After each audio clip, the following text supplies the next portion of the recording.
Nag-alala ako sa'yo kanina na biglang maputol yung phone conversation natin. Muntik na pumatay sa kanya. Sino ang nagtangka sa'yo? Ang iyong ina. Totoo ba yung sinabi ni Rosalinda, Mama? Na pinagtangkaan niyo ng masama ang buhay niya? Na kayo rin ang pumatay kay Fedra? Si Valeria ang pumatay sa anak ko? Sir Fernando Jose, nandiyan na po yung mga pulis. Sumuko ka na, Valeria. Paano kayo natakasan ni Valeria? Rosalinda, pinatakas niya si Valeria. Bakit mo pinagtakas si Valeria? Sa tingin mo dahil sa pagsisinungaling mo, maagaw mo siya sa akin? Hindi! Alam kong nabalitaan na ni Mama ang tungkol sa concert na to, Gerardo. Kaya malakas ang kutob ko na doon niya itutuloy ang plano niya para kay Rosalinda.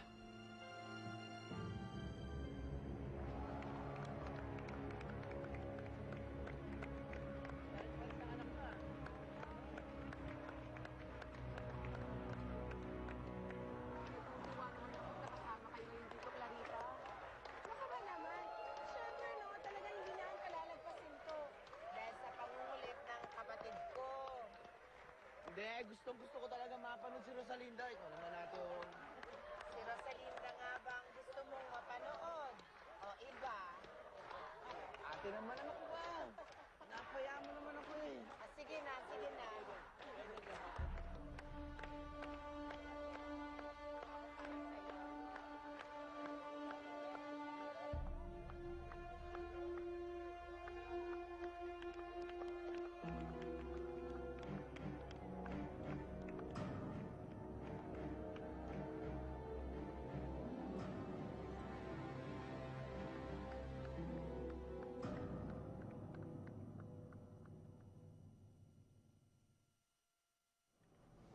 Ready ka na ba? Oo, Alex. Although, kinakabahan ako. Huwag ka nang kabahan. Pagkatapos itong gabing to, pinapangako ko sa'yo, magiging maayos na uli ang buhay mo. Iligaya ka na uli.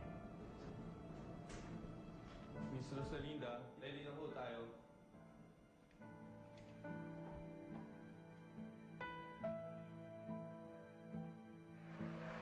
Ladies and gentlemen, nandito na ang gabi kinakahihintay at nakaabangan nyo. Sir, mupo na ho kayo. Nagsisimula na ho ang show. Ano ba? Here she is. Let's all welcome the one and only singing sensation, Paloma.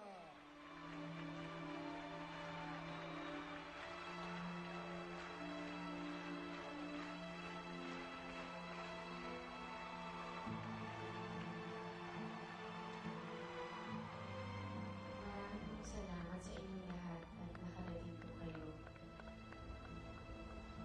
Espesyal po sa akin ang gabi nito dahil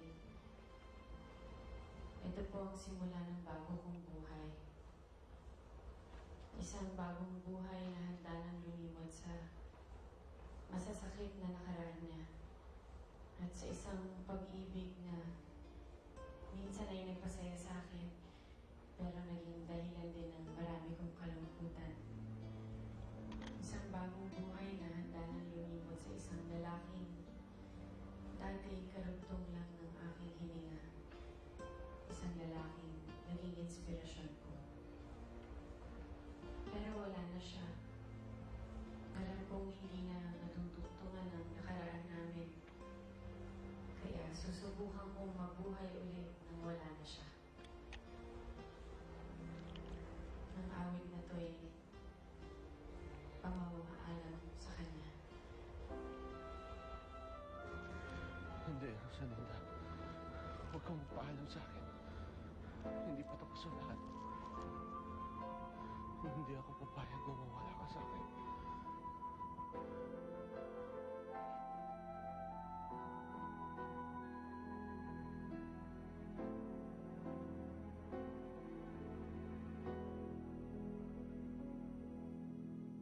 Doon ka, dito ako, hindi magkatagpo. Tawag ko'y di marinig, ba't kay layo mo? Lipitan man ay di mo matanaw, tingin bulag sa akin ay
Ha? Napansin niyo ba yung katabi niyo kanina? Ewan ko. Hindi ko napansin. Sa'yo